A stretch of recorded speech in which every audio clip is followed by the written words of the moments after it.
Saudara Mensesnek Prasetyo Hadi menyampaikan jika pemerintah masih mencari jalan keluar untuk membayar utang proyek kereta cepat Indonesia-Cina (KCIC) atau WUS. Usai mengikuti ratas di Kertanegara bersama Presiden dan Wakil Presiden, Mensesnek menyampaikan jika tidak ada pembahasan mengenai WUS dalam rapat terbatas tersebut. Meski demikian, Mensesnek menyampaikan jika saat ini pemerintah masih mencari skema untuk membayar utang proyek KCIC tanpa menggunakan APBN.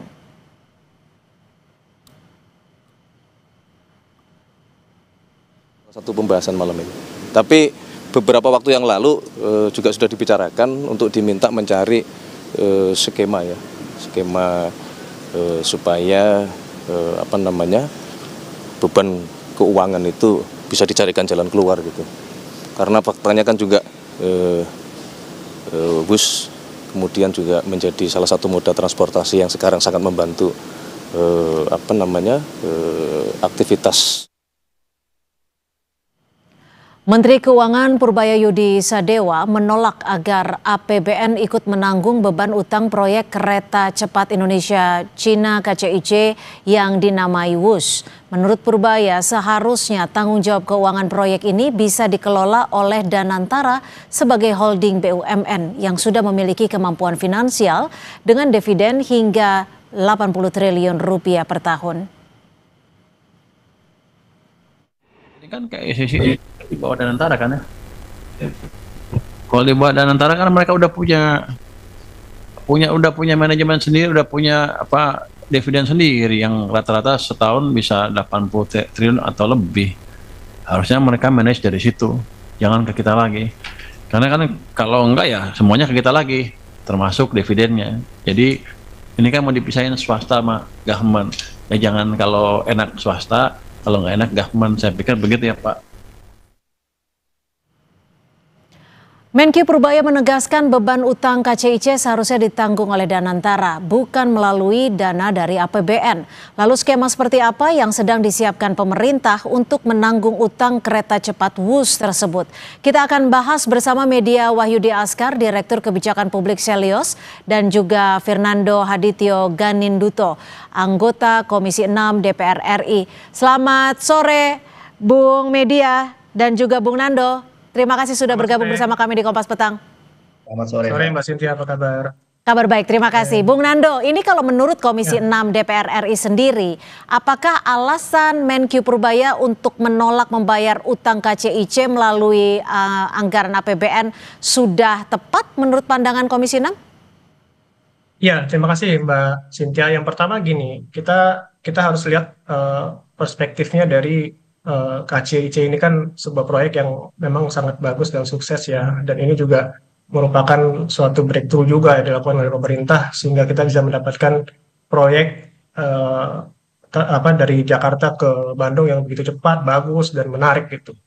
Namun kemudian memang di dalam perjalanan bisnisnya mereka KCIC itu memang ada beberapa hal yang membuat akhirnya KCIC ini mendapat beban yang berat sekali untuk membayar utangnya. Karena biar bagaimanapun Mbak Cynthia, dalam bisnis transportasi, yang namanya infrastruktur itu harusnya memang disediakan oleh pemerintah. Nah ini kan infrastrukturnya kan disediakan oleh KCIC sendiri. Jadi itu yang mengakibatkan akhirnya semua biaya menjadi membengkak dan utang segitu besar.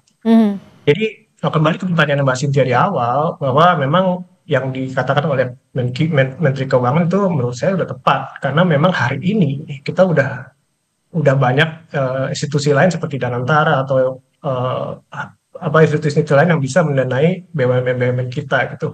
Jadi memang jadi saya rasa sih sudah tepat dan memang itu harus dibiayai oleh non APBN karena itu besar sekali dan itu bisa merusak fiskal kita gitu. Jadi saya sepakat sekali dengan Menkyu. Oke, Mas Media, ini penolakan Menkyu Purbaya dan meminta Danantara untuk menanggung. Kalau Komisi 6 menyebutnya sudah tepat. Apakah kalau dari Selios sendiri ini menilai sudah sesuai dengan disiplin fiskal? Yang pertama jelas saya sepakat, jangan korbankan APBN. Rakyat tidak studi ya pasti proyek yang penuh masalah seperti kereta cepat ini dibebankan ke APBN. Karena sejak awal proyek ini diklaim tidak pakai uang negara. Tapi kalau seandainya publik dipaksa menanggung pembengkakan biaya dan risiko utang, ini jelas melanggar prinsip keadilan anggaran dan melanggar prinsip kontrak moral antara pemerintah dengan masyarakatnya. Jadi waktu itu kan memang proses perencanaan proyeknya optimistis ya, dan kreditor menawarkan bunga pinjaman. Dan kalau sekarang dijalankan dan biaya bengkak, apa kemudian harus ditanggung jawab oleh pemerintah Indonesia saja? Ini kan kurang fair. Dan satu fakta lainnya juga, ini kan kebijakan warisan dari presiden sebelumnya yang dipaksakan tanpa kajian yang matang. Jadi ini konsekuensi dari keputusan politik sebelumnya yang mengabaikan rasionalitas ekonomi. Dan menurut saya kalau proyeknya bermasalah, yang kemudian justru bertanggung jawab adalah masyarakat yang diminta membayar kembali melalui APBN, melalui pajak, melalui kenaikan utang negara, jelas ini tidak adil secara fiskal. Karena keputusan elit akhirnya harus rakyat yang menanggung resikonya. Dan kalau kita lihat hari ini ya, KAI yang jadi pemegang saham mayoritas itu menerima tanggungan kerugian masif sekali, 950 miliar per Juni 2025. Dan penumpangnya juga nggak naik-naik, hanya 21% ya, sekitar 20% dari target. Dan kalau ini terjadi terus, KAI yang kemudian menanggung beban, dan yang berkorban lagi-lagi adalah penumpang KAI dan kita semua ya, masyarakat menengah bawah. Oke, Mas Media, jadi apakah Anda ingin mengatakan bahwa proyek KCIC ini masih termasuk proyek yang hingga saat ini bisa dikatakan untuk skema keuangan pembayarannya masih terbilang tidak sehat? Sangat tidak sehat, sangat tidak sehat. Dan kalau ini makin parah ya, dan tidak diatasi segera, yang pasti yang paling rugi adalah KAI. Karena KAI itu bukan hanya WUS. KAI itu juga penyedia KRL, operator kereta ekonomi jarak jauh, penyambung logistik nasional, termasuk juga penyokong mobilitas rakyat di daerah ya. Dan saya kira kalau ini tidak diantisipasi, pasti tarif kereta ekonomi dan KRL pasti bisa naik. Layanan kereta di daerah bisa mati. Jadi menurut saya ini harus segera diatasi, Mbak. Oke, Mas Nando, lalu kalau dari DPR sendiri sejauh mana sih Komisi 6 itu bisa ataupun sudah mengetahui soal skema pembayaran utang KCIC ini? Kan kalau Mensesnek bilang skemanya sedang dicari yang paling tepat untuk pembayarannya. Ya, memang saya sepakat juga dengan Mas Media ya tadi ya, bahwa KAI ini KAI ini perusahaan BUMN yang menurut saya sudah transformasinya luar biasa dari dulu sampai sekarang kan. Jadi menurut saya kehadiran KCIC ini, kita lupakanlah apa yang terjadi di masa lalu, tapi kita harus fokus, pemerintah harus hadir dalam permasalahan KCIC ini untuk membenahi gimana caranya kita harus membenahi permasalahan ini gitu. Nah, terkait dengan mekanismenya itu sudah direncanakan oleh pemerintah, yang memang belum final, tapi itu sudah menjadi perhatian dari pemerintah untuk mendanai ini, yang pasti bukan non APBN ya. Tapi kan pembayaran utang harus terus dibayar ya, apalagi ada bunga yang kalau tidak salah sekitar bunganya itu 2 triliun per tahun ya. Betul. Kami di Komisi 6 dalam mengatasi BUMN bukan hanya KCIC aja yang harus bayar utang, Mbak Sinta. Jadi nggak usah khawatir. Kita juga banyak perusahaan-perusahaan BUMN yang terbelit dengan utang. Kita selalu berpartisipasi dan mikirin gimana caranya BUMN kita ini bisa menjadi normal dan menjadi untung gitu. Jadi tapi kalau catatan Komisi 6 sendiri, maaf saya potong Bung Nando, untuk kereta cepat WUS ini masih merugikah atau sudah memperoleh keuntungan atau seperti apa catatannya? Reportnya tentu masih merugi, dan ini kan kalau tentu masih merugi, dan bahkan di satu titik di mana kalau kita tidak selamatkan atau kita tidak memberikan strategi yang paten pada KCIC ini bisa bangkrut ini KCIC ini. Jadi ini harus menjadi perhatian kita. Kalau misalkan seperti yang disampaikan oleh Menkyu Purbaya akan diminta untuk ditanggung oleh Danantara, bagaimana nanti skemanya? Apakah Danantara bisa melakukan ini, karena kita tahu juga Danantara kan juga baru dibentuknya? Ya, kalau bisa udah pasti, saya pastikan pasti bisa, Mbak Cynthia, karena gini, kami kan di Komisi 6 ini kan mitra dengan Danantara ya. Kita juga selalu berkomunikasi dengan pengurus-pengurus Danantara, orang-orang Danantara itu. Ini mereka orang-orang hebat semua, Mbak Cynthia. Jadi saya yakin skema-skema, strategi-strategi yang akan mereka lakukan itu pasti akan memberikan terbaik kepada masyarakat Indonesia gitu. Jadi nggak usah khawatir, mereka punya skill sendiri. Artinya Anda sudah mendapatkan bisikan atau informasi bahwa Danantara setuju dengan pernyataan Menkyu Purbaya untuk menanggung utang KCIC? kalau hal itu karena gini, karena yang dikomunikasikan antara dengan kita itu kan RKP yang udah dilakukan di 2025 kemarin ya. Mereka akan melakukan 1 tahun ke depan nih ada 28 sektor gitu. Jadi dan memang strategi apa yang akan dilakukan itu ya mau ditanyakan ke Danantara ya, tapi yang pasti kami di Komisi 6 sebagai wakil rakyat kami sudah memberikan instruksi atau memberikan saran kepada Danantara untuk salah satu yang proyek yang kita harus khawatirkan adalah KCIC ini, untuk gimana caranya pemerintah harus hadir untuk menyelamatkan proyek ini. Karena harapan kita, harapan masyarakat, harapan dapil saya itu kan KCIC itu berlanjut Mbak bahkan sampai sampai ujung Jawa gitu. Jadi kalau dari Jakarta sampai Bandung aja bermasalah seperti ini, gimana kita bicara sampai ujung Jawa gitu. Jadi pemerintah harus hadir untuk menyelesaikan masalah ini gitu. Oke. Bung Media, pernyataan Menkyu ini bisa mempengaruhi kepercayaan investor tidak? Enggak juga saya kira. Saya kira analisis Pak Menkyu juga masuk akal ya, bahwa yang berbuat yang bertanggung jawab. Jangan kemudian ketika ada masalah kemudian dilempar lagi ke APBN yang menanggung kemudian rakyat. Yang berbuat sekarang kan BUMN dan keputusan politik saat itu. Ini yang kemudian harus ditelusuri. Yang kedua, menurut saya membebani ke Danantara ini juga problematik. Karena lagi-lagi Danantara kan sebagian besar itu juga aset dan investasinya jadi dari eksekutif, dari pemerintah. Jadi menurut saya kita juga harus lebih kreatif untuk melakukan renegosiasi kembali hutang ini dengan Cina. Jangan sampai kemudian membebani APBN. Jadi masih ada ruang untuk melakukan renegosiasi bunga dan tenor utang misalnya.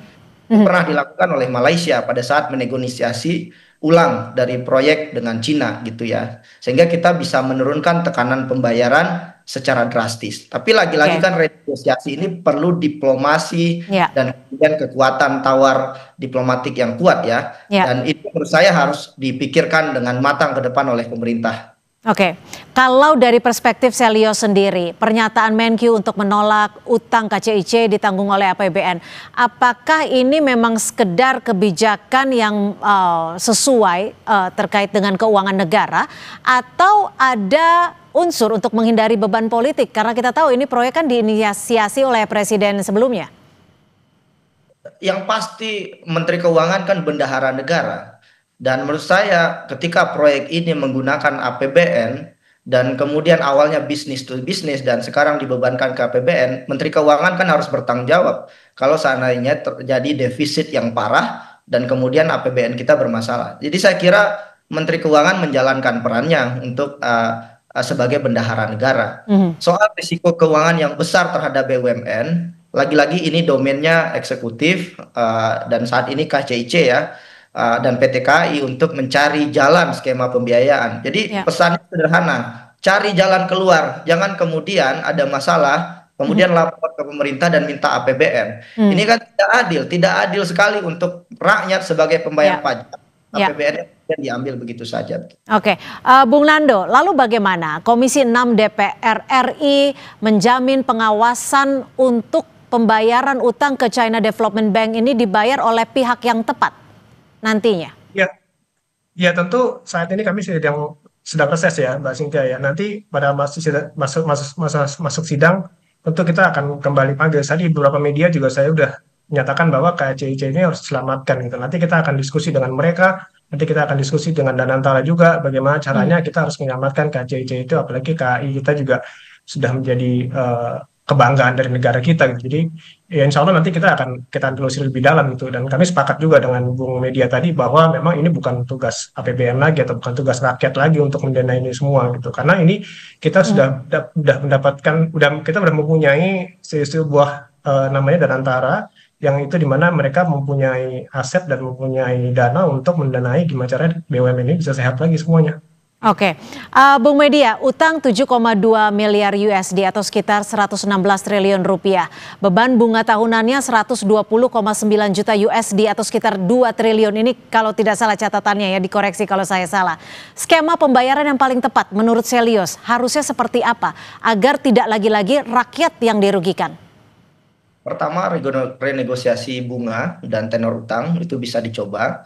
Yang kedua, mungkin bisa menawarkan skema debt for operation. Jadi Indonesia mungkin tidak perlu membayar sebagian kewajiban utang dalam bentuk kas, tetapi bisa diganti dengan hak operasi atau maintenance jangka panjang kepada pihak China. Tentu batasan tertentu dengan juga mempertimbangkan kemandirian dari sektor ekonomi kita.